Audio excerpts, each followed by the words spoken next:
The Galactic Council chamber was quiet, too quiet. Chancellor Voss of the Zanari clicked his mandibles nervously, staring at the holographic projection of Sector Theta 9. Once a thriving economic cluster of council worlds, it now pulsed crimson, swarming with the unstoppable tide of the Vrainek swarm. Another sector lost. Another million lives devoured in perfect silence. Admiral Threx, of the rigid-shelled Kalari Dominion, broke the hush. We must accept that the Vrainek cannot be stopped through conventional means. Their tactics evolve faster than we can strategize. Entire fleet protocols become obsolete within a week. They adapt, intoned Counselor Risha of the Thalian Concord. But they do not innovate. We can exploit that. With what ships? Threx snapped. The 9th Armada is vapor. The Helix Wall is gone. The last command node at Lyra 5 fell yesterday. Across the chamber, a soft chime interrupted the grim procession of failures. A transmission ping, ancient, analog, encrypted in a code no one had used in centuries. A distress signal, said a young technician, antennae twitching. Origin, Sol System. Human origin signature. The silence that followed was sharper than before. Impossible, Voss whispered. Sol has been a dead zone since the Exodus. The radiation levels alone. It's real, the technician insisted. The encryption is pre-council standard. Military grade. Still looping after 317 years. The chamber murmured like a hive. Sol was the cradle of the lost species, humans. A myth, to many. Records showed they had withdrawn voluntarily after centuries of war, sealing their systems behind stealth fields and scattering what few ships remained. Threx scoffed. If humans are alive, they've been in hiding for 3 centuries. They're feral relics, not a solution. Voss leaned forward. We don't have the luxury of arrogance, Admiral. Send a scout. The probe slipped into the Sol system like a thief, sensors quivering.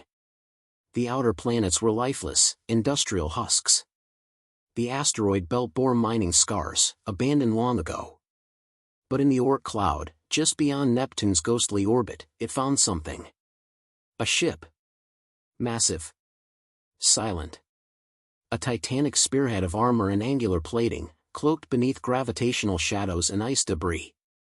It had no energy signature until the probe came too close. In an instant, the ship lit up like a waking god. Engine cores flared. Antimatter regulators whirred to life.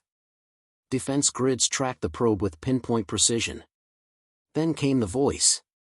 Calm, female, and unmistakably human. Unidentified vessel, this is the HSS Dauntless, Sol Command Registry 001. You've entered a classified quarantine zone. State your intent. Captain Helena Pierce stood at the bridge of the Dauntless, arms folded behind her back. Her uniform was faded but immaculate. Her eyes, a hard gray, scanned the flickering council signal. Behind her, consoles blinked online, and stasis pods hissed open one by one. Athena, she said. Still here, Captain, replied the ship's AI, her voice sardonic. And I see the galaxy hasn't gotten any smarter. Pierce cracked a rare smile. Let's say hello. The council convened a private delegation aboard a neutral station. When the Dauntless docked, it dwarfed every vessel in the hangar. Even damaged by time and disuse, its presence was undeniable. A weapon of war encased in reverence. Pierce entered the chamber alone. Chancellor Voss stood first, offering a respectful incline of his crested head. Admiral Threx did not. You're a human? Threx said, voice thick with skepticism. Last I checked, Pierce replied, unfazed. You've been gone for 3 centuries. Why? Pierce took a breath. Because we had nothing left to prove. The wars we fought, the cost, we paid in blood, soul, and sanity. So we stepped back. Let the galaxy find peace without us. Threx sneered. And now you return as saviors? Pierce met his gaze coolly. No. We came because your distress call reached our silent fleets. The galaxy's crying for help, and no one else seems to be answering. Envoy Rel-Lin, thin and transparent-skinned, leaned forward. Is Earth still alive? Pierce hesitated. Earth sleeps. Most of our people chose stasis. Others settled off-grid. But the fleet? It watches. Always has. Waiting. A moment passed in stunned silence. And what, Voss said carefully, can your ship do against the Vrainek? Pierce turned to the viewport. The Dauntless loomed outside like a slumbering titan. Give me a vector. Let me show you. Hours later, the Council broadcast coordinates of a Vrainek raiding fleet approaching a Council colony, 15 ships strong. No reinforcements available. Estimated civilian casualties, 800,000. Pierce didn't flinch. Dauntless, ready for combat run. ETA, 1 hour. The Vrainek fleet advanced in perfect synchronization, arcs of chitin and living alloy, their minds linked in terrifying unity. Their doctrine was always the same: overwhelm, infect, consume. But as they entered orbit of the colony, the stars behind them shimmered, and the Dauntless decloaked. In a flash, its kinetic railguns fired. Tungsten rods traveling at Mach 40 ripped through enemy hulls before their minds could comprehend the assault. Plasma arcs followed, lighting the void with artificial auroras. The Vrainek adapted. Their rear ships shifted to absorb the barrage, but Pierce had already predicted that. Drones launched in a silent spiral, weaving between their defenses, detonating EMPs inside their neural cores. In under 6 minutes, the fleet was gone. The Dauntless hadn't even used its main gun. Back on the Council station, Threx stared at the battle replay in mute disbelief. That shouldn't be possible. Because you're still fighting like it's a war of attrition, Pierce said, walking past him. We learned better. How many ships like yours are there? Voss asked, voice tinged with both hope and fear. Pierce didn't answer. She just smiled. That night, Rel-Lin wandered the Dauntless under escort, marveling at the simplicity and brutality of human design. Function before form. Symbols of forgotten wars. Photos taped to consoles. A child's drawing of Earth on a wall. Your people, he said, feel heavier. As if time bends around them. Pierce chuckled. We were born on a death world. Everything tried to kill us, from microbes to weather. We didn't get civilized. We got capable. Rel-Lin nodded slowly. And now? Pierce looked out at the stars. Now we're back. Try not to make us regret it. The Dauntless slipped through the stars like a ghost, her silhouette cloaked in flickering shadows as she warped across sectors toward the front lines. Even in standby, she radiated menace. Council fleet captains gave her a wide berth, not out of protocol, but instinct. Captain Helena Pierce stood at the bridge window, arms crossed, watching the blur of stars with unreadable eyes. Her second-in-command, Lieutenant Kwame Osei, approached with a data pad in hand. We'll breach Vrainek space in 6 hours. Council intelligence uploaded system telemetry, but their targeting data is bad, he said, arching a brow. How bad? She asked. They labeled a moon as a large pebble and tried to use thermal scans on creatures that don't radiate heat. Pierce smirked. Classic. In the war chamber of the Galactic Council, the mood was cautiously optimistic. The dauntless destruction of the Vrainek raiders had been replayed 100 times in a dozen languages. Some council members called it a miracle. Others called it a fluke. Admiral Threx, however, called it a problem. She refuses to share weapon schematics. Her tactics are unrecorded. Her crew numbers are classified. How can we trust a species that shows up with a ghost ship and tells us to watch and clap? Because they're winning, said Chancellor Voss, voice cold. And we're not. The Vrainek war front in Sector J79 had been a slow bleed for weeks. Council ships patrolled in tight, cautious formations. They relied on drone scouts and synchronized fleet movements to compensate for their lack of unpredictability. Which is exactly why the Vrainek were dismantling them piece by piece. Their next target was a relay world, Dumari Prime, a planet of minimal strategic value but heavy psychological weight. A place the Council could not afford to lose. Enter, the Dauntless. Pierce's ship dropped out of FTL above the planet's exosphere. Council observers watched via live feeds, expecting a perimeter defense. Maybe a bombardment. What they got was chaos. Athena, execute Plan Gremlin, Pierce ordered. A bold move, Captain. You're going to terrify our new friends. Good. Hundreds of sleek, wedge-shaped drones launched from hidden hatches, swarming toward the Vraynek fleet. But instead of attacking head-on, they weaved through formations, hacking, jamming, and confusing Vraynek signal relays. One cruiser opened fire on its own escort. Inside the Dauntless, Lieutenant Osei called out, "Enemy targeting is in disarray." Neural link feedback loops triggered. "Drop decoys," Pierce said. Dozens of sensor echo shells launched in all directions. To the Vraynek, it looked like the Dauntless had just multiplied by 20. The real Dauntless dove directly into the swarm. No human captain would close distance with the Vraynek, shouted Threx from the Council war room, watching the feed in real time. This is madness. But madness was exactly what the Vraynek couldn't process. They were logical. Pattern-driven. When the Dauntless broke those patterns, it broke them. Inside a minute, four Vraynek ships were drifting, disoriented. Then the main gun fired, once. A tungsten slug the size of a shuttle ripped a Vraynek dreadnought clean in half. By the time the Council ships arrived, the enemy was already gone. Back aboard the Council station, Pierce strode into the debriefing room still in her field uniform, shoulders dusted with carbon soot and metal shavings. She was sipping coffee.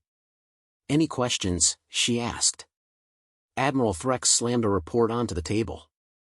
"Yes." "What was that maneuver?" "You violated every standard doctrine." "That's the point," she replied. "Your standards are why you're losing." Envoy Relin, ever more intrigued, leaned forward. "The drones, the hacking. We've seen nothing like it." "You won't," Pierce said. "They're not just machines. They're problem solvers. Pattern disruptors. Designed not just to kill, but to confuse, frustrate, and break morale." "Morale?" Threx scoffed. "The Vraynek have no emotion. Every system has a breaking point," Pierce said. "Even hive minds. You just haven't found it." That evening, Relin visited the Dauntless, armed with 100 questions. He was led by a crew member, a young human woman named Chief Engineer Ortiz, through the engineering bay. Sparks flew from consoles. Jokes bounced across the crew. Someone offered Relin something called beef jerky. He politely declined. "Your ship feels alive," Relin said. Ortiz laughed. "She is. And she's old school. No bureaucratic bloat. She was made to survive. Everything here exists for a reason." They paused outside the AI core chamber, pulsing with soft blue light. Athena's holographic form appeared, an elegant woman with sharp features and mischievous eyes. "Hello, Envoy," she said. "Would you like to know how many times I've saved this ship without telling the captain?" "Do not start," Pierce's voice came over the comm. Athena winked and vanished. Meanwhile, in a Vraynek synapse chamber far from the front lines, the Swarm Queen pulsed with agitation. The humans were not supposed to be part of the equation. Their methods didn't compute. Their tactics were unadaptable. The Queen shifted her strategy. The next engagement wouldn't be a fleet battle. It would be psychological. 2 days later, the Dauntless received a Council distress signal, except, it wasn't from the Council. It was a forged transmission, designed to lure the humans into a Vraynek trap. Pierce knew it instantly. "Signal uses an outdated Council checksum," she noted. "Nice try." Still, she leaned back in her chair, expression hardening. "They're getting smarter." Osei glanced at her. "What do we do?" Pierce stood. "We remind them that smarter still isn't us." The trap was elegant. The Vrainek seeded false data trails, deployed decoy vessels, even mimicked Council radio chatter. But the Dauntless didn't follow the trail, they rewrote it. Athena launched a counter-jamming suite that painted the Dauntless as a drifting Council frigate, right before deploying stealth drones behind enemy lines. The Dauntless let itself be attacked. Then activated a gravity mine. 10 Vrainek ships were crushed in an instant. The survivors fled. Back on the Council station, Threx had finally gone quiet. Pierce entered the strategy hall, tossing a fragment of Vrainek tech onto the table.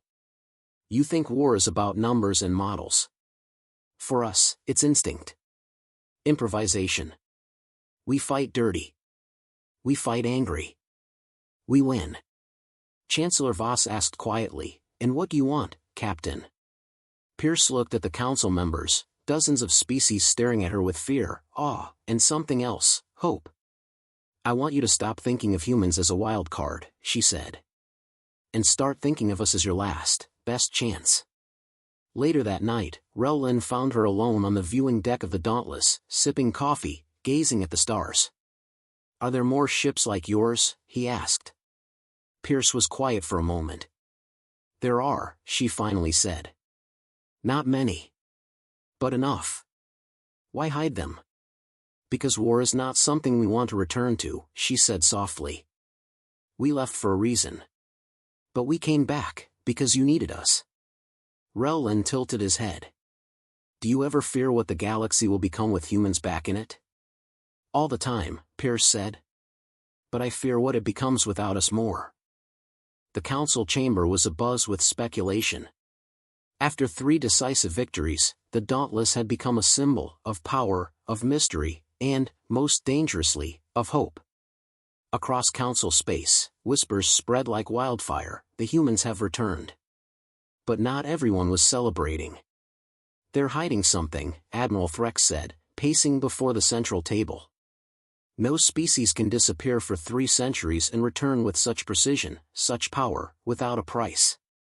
"Perhaps," Chancellor Voss said, his mandibles twitching in thought, "we should stop guessing and ask." Back aboard the Dauntless, Captain Pierce stood in her quarters, staring at a faded photograph pinned to the wall, 3 humans, standing in front of a bunker in some long-forgotten city, smiling through the grime. One of them was her. Her comms pinged. "Captain," said Athena, "Council delegation en route. They've requested something unusual." Pierce raised an eyebrow. "Unusual how?" "They want to visit Earth." Pierce went still. "Sol System, Perimeter Defense Array." A battered Council escort ship accompanied the Dauntless as it approached the edges of human quarantine space. The void here was unnaturally quiet. Sensor ghosts flickered in and out of existence. Old Earth defense systems still whispered, coded, and patient. Council envoy Rellin stood on the Dauntless bridge, awed by the dead silence of humanity's ancestral system. "So many stars," he murmured. "Each one a grave," Pierce said flatly. "When we left, we didn't just walk away. We locked the door behind us." The Council delegation was quiet as the Dauntless cruised past Mars, still pockmarked with ancient colony ruins, and approached the inner system. Then Earth came into view. The homeworld was scarred. Vast orbital scars stretched across the atmosphere, remnants of shield detonations and kinetic strikes. The oceans had returned, but unevenly. Cities were buried, shattered, or submerged. Forests bloomed in places nature reclaimed. And in orbit, like silent sentinels, dozens of derelict human warships drifted, gutted but still powered. Rellin stepped forward. "You left all this behind?" "No," Pierce said. "We protected it. We buried it. We preserved it." The Dauntless descended slowly toward what had once been North America, coming to rest atop a reinforced platform beneath the Rockies. They disembarked into a massive underground vault, eerily well-maintained. Lights clicked on as if they'd been waiting. Banners still hung from the ceiling, United Earth Naval Command. The Council delegates followed, eyes wide. "This was your command center?" asked Counselor Lencav, a photosynthetic Curie. "One of them," Pierce said. "This one handled the fallback protocol." They passed through halls filled with silent terminals and holographic maps of once burning battlefronts. At the heart of the base, a vault door hissed open, revealing a cryostasis chamber. Inside, thousands of humans, frozen in time. Counselors gasped. "You slept here?" Rel-Lin whispered. Pierce nodded. The exodus wasn't an evacuation. It was a decision. We couldn't win a war against the galaxy, and we didn't want to. So we went dark. Left the council, shuttered our colonies, and built the Deep Sleep Network.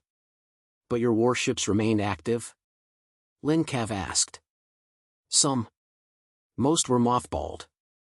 A few like the Dauntless remained semi-operational, watched by AI and legacy crews. Guarding. Waiting. For what? Threx demanded from the Council hololink. For the moment when silence was no longer safe. In orbit, something moved. The Dauntless proximity alarms pinged. A ship emerged from the far side of Luna, cloaked in old Earth signature codes. It was ancient, battered, scorched, but unmistakably human. Pierce's face paled when she saw the IFF tag. HSS Requiem. Osei frowned. That ship was listed as destroyed during the Carrion Mutiny. Pierce didn't answer. The Requiem hailed them. Dauntless Command, this is Captain Ward. Requesting permission to dock. Rel-Lin blinked. There are other active human ships? A few, Pierce said cautiously. Ward wasn't supposed to wake up. She accepted the transmission. The screen flickered to reveal a stern, silver-haired man with an air of sharp control. His gaze locked on Pierce. Helena. Ward. You broke protocol. Pierce crossed her arms. The galaxy called for help. And you answered without awakening Central Command? There's no Central Command left to wake. We're all that's left, Ward. Ward's expression didn't change, but a shadow passed through it. Then I suppose I'm in command now. The Requiem docked. Council delegates watched with mounting unease as another group of humans boarded. Their uniforms were pristine. Their discipline flawless. They looked like ghosts conjured from myth. And they were not like Pierce's crew. Ward addressed the council directly. You want protection. You'll have it. But protection has a price. Pierce frowned. This wasn't supposed to be an occupation. It's not, Ward said. It's a rescue operation. If we let the Vrainek reach your core worlds, we lose everything. But Earth isn't part of the Council anymore, Rel-Lin reminded them. You left. Ward's eyes narrowed. We left because you couldn't handle us. But now you need us. The room went quiet. That evening, Pierce met Rel-Lin in the cryostasis chamber, the blue glow of the sleepers casting ghostly reflections on the walls. They're not all like you, Rel-Lin said quietly, are they? No, Pierce replied. I served under Ward in the Titan rebellions. He's smart. Brutal. Efficient. And you? I want to win the war and still look myself in the mirror after. Can you? Pierce didn't answer. Above Earth, the Requiem and the Dauntless prepared for a joint operation. Council scouts had discovered a Vrainek Hive ship, a rare Central Command node, approaching neutral territory. Its destruction could cripple the swarm's coordination. Ward insisted on a preemptive strike. Pierce objected. It'll draw attention to Earth, she warned. We've survived by staying small. Ward smiled. We didn't survive to stay hidden. The Council reluctantly approved the mission. As the two ships moved into warp formation, the Council delegates returned to their cruiser, each lost in thought. Rel-Lin lingered, watching Earth vanish behind them. Do you regret waking up? He asked Pierce. She glanced at the stars. I regret that it was necessary. Later. The Dauntless and the Requiem burst into real space near the Hive ship, massive, sprawling, protected by a web of escort vessels. The Vrainek reacted instantly. But this time, they were prepared. The Dauntless darted ahead, performing aggressive evasive maneuvers, weaving in and out of combat zones. The Requiem held back, launching high-yield quantum torpedoes from long range. It was beautiful. It was terrifying. It was human warfare at its peak. Inside the Vraynek hive ship, the synaptic feedback went wild. They couldn't adapt fast enough. Human unpredictability defied their core logic. A drone ship turned to intercept the Dauntless, only to find it was a decoy. Then the Requiem fired its spinal cannon. One shot. One explosion. The hive ship collapsed inward, like a dying star. Back aboard the Dauntless, cheers erupted. But Pierce didn't smile. "Report," she asked. "Minimal damage." "Hive ship confirmed destroyed," Osei replied. Athena added, "And Ward's already broadcasting victory propaganda to the Council." Pierce stared at the feed. It showed Earth's flag. Human soldiers standing over the wreckage. The caption, "Humanity returns. And this time, we're in charge." The news spread across the galaxy like plasma through vacuum. Humanity has returned. The hive ship is gone. Earth stands. Worlds that had quietly resigned themselves to eventual assimilation by the Vraynek now dared to hope. On trading stations, alien merchants raised glasses to the crazy hairless apes. On military outposts, commanders studied battle footage from the Dauntless and Requiem with equal parts admiration and unease. And in the Council Core, fear crept into the marble halls of power. Because victory had a face, and it was human. Council Core, Grand Assembly Chamber. Admiral Threx stormed into the Council Chamber, his tail lashing behind him. They acted unilaterally. Destroyed a Vraynek hive ship without authorization. "They saved us," said Chancellor Voss. "They've claimed us," Threx spat. Ward just declared a permanent Earth-led command structure for galactic defense coordination. That's an empire in everything but name. Rowland stepped forward. "Perhaps, it's not the worst option." Heads turned. "They've done more in 2 weeks than we've managed in 20 years. The Vraynek don't fear our protocols, they fear results." "They don't fear humans," Threx growled. "They fear what comes after humans win." Aboard the Dauntless, War Room. Captain Pierce stood at the center of a swirling 3D holomap of Vraynek incursion zones, her hands behind her back as her officers debated next moves. But her attention was elsewhere, on a flashing private message from Admiral Ward. "Meet at Earth HQ, Council will ratify joint control in 48 hours. Osei entered quietly. "You're not going, are you?" "I have to," Pierce said. He frowned. "You trust him?" "No. But I trust what he represents, and that scares me more." Pierce stared at the map. "He's not building a coalition. He's building a new order. Earth, old command bunker, Northern Hemisphere." The massive underground HQ was awake again, fully operational, humming with power. Human officers bustled through the halls in crisp uniforms. Council envoys trailed behind, trying to catch up. Pierce stepped into the central chamber. Ward stood at the podium, finishing a speech to the hybrid human-alien military council he'd assembled. "And that's why we will form the Galactic Defense Union, led by Earth, advised by the Council, powered by unity." Applause. Mostly from humans. Some reluctant from the others. Ward stepped down. Pierce met him halfway. "We're not conquerors, Ward. We're survivors, Helena. Survivors with teeth." Pierce narrowed her eyes. "There's a difference. Orbit, Vraynek Deep Scout ship." Far beyond Council space, the Vraynek had watched the fall of the hive ship with cold logic. Their collective minds seethed with agitation. The new variable, humanity, had shifted the probability curves of total assimilation beyond acceptable variance. Unacceptable. The hive called in its progenitors. A new wave would rise. One built not just for domination, but vengeance. Dauntless, Strategy Briefing Room. Pierce brought up a disturbing pattern of recent long-range probe data. Fluctuations in known Vraynek space, ships massing, colonies abandoned, comms going dark. "A second swarm," Athena said, confirming her suspicions. Far larger than the last. Estimated arrival in 40 cycles. Maybe less. They're not coming to win, Osei said grimly. They're coming to end us. Earth, Command Summit. Ward convened the council and top military brass, human and alien. He outlined the plan. Deploy the Requiem and Dauntless to lead the vanguard. Activate Earth's remaining battleships, over 30 mothballed capital-class vessels. Recruit and integrate multi-species elite units. Build forward bases deep in council space.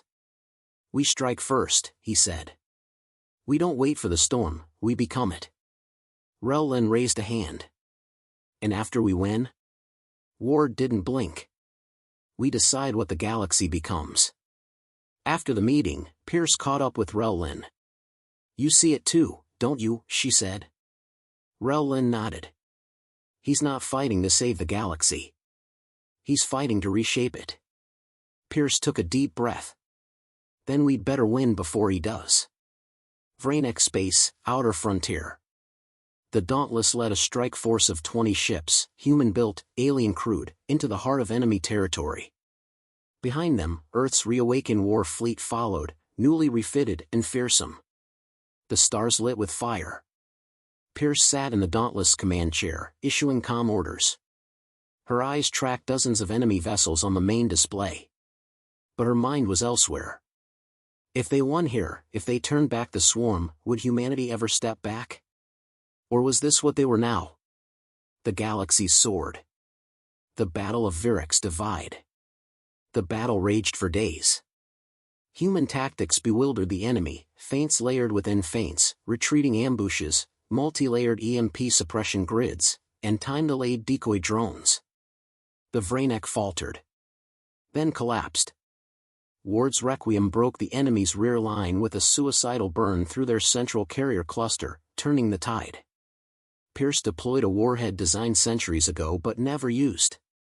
The Gorgon Array, an artificial gravity weapon that folded space on a local scale. It tore the hive node in half. When the dust cleared, billions were dead. But the swarm was broken. And the galaxy was quiet. Too quiet. 1 week later, Council Homeworld. The Council reconvened to formalize Earth's position. To ratify the Galactic Defense Union. To give Ward what he wanted. But Pierce arrived early. And she brought evidence. Footage of Ward's personal fleet growing beyond what was reported. Secret factories. Black Ops programs on Council worlds. Recruitment of mercenary armies under Earth's flag. And a message. If we replace tyranny with another kind, we haven't won, we've just swapped masters. The vote. The chamber was split. But thanks to Rellin, and dozens of counselors who had fought alongside humanity but not under Ward's iron grip, Pierce's motion passed. Earth would remain a partner. But not a ruler. The GDU would be co-led. Checks. Balances.